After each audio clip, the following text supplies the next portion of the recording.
we think about natural disasters as they're taking place and whether it's appropriate or not to speak about climate change in the same sentence? Well, firstly, I think we should stop calling them natural disasters because they're getting more and more unnatural all the time.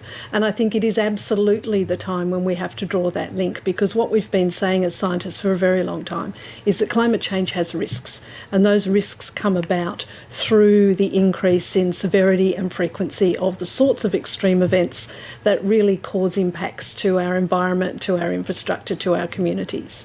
So indeed, when we do have something like a massive early bushfire season, I think that is precisely the time to remind people why that is so early and why that is so severe. So if we just take the Queensland case, for example, Queensland has never thought of itself as a bushfire-prone state. In fact, Queensland doesn't even have an official bushfire season, unlike the other states. But we are seeing even fire chiefs come out in Queensland and say, this is unprecedented, this is not natural, this is not normal, this is the new normal. We need to actually get on board. We need to understand that this is climate change. But where's that breakdown in science communication happening? Because, I mean, you still, sort of think we end up with the politicians we elect, right? And we have Sadly, a government that's been elected by a populace to enact its policies, or its, kind of fighting about energy policy and climate policy and that kind of thing. I mean, ultimately, this is a democratically elected government. I mean, who are we to say this is not right, that's not right? Well, the government, of course, didn't get 100% of the votes. In fact, there were only a couple of votes that changed hands.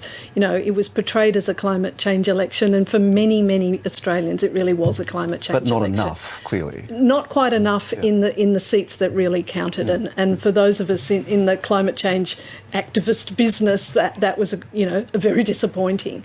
But I guess we just have to redouble our efforts, as many people did on Friday. I mean, I was at the Sydney Climate March, and at least half of the placards I saw there were very specifically aimed at the Prime Minister and the government, and the anger and frustration over climate inaction was really palpable in that crowd. Is there, in terms of science communication, the way science is communicated? Because I detect with the release of this report, there's a certain sort of fatigue that goes with saying, oh, the world is, coming to an end, or whatever, this is catastrophic. Does it need to be communicated by scientists, by the media, in a different way, do you think? I think it needs to be communicated by everybody. We do need to constantly re-examine how we're delivering the message, and it is clear that, not everybody, if I put up a very complex graph on a slide, not everybody will either understand or really even want to look at it. So more and more we're seeing, farmers talking to farmers, emergency services personnel talking to emergency services personnel, doctors talking to doctors, and that's really a key, I think. We've got to get people out there in the community who are informed enough to communicate the facts as they understand them to their peers, and I think that is the way we can get through. All right, Professor Lesley Hughes, it's really great to have you on the program. Thanks for joining us. Thanks, Jeremy. Well, just a year after the strawberry contamination crisis that rocked Australian growers, 2 new cases have emerged in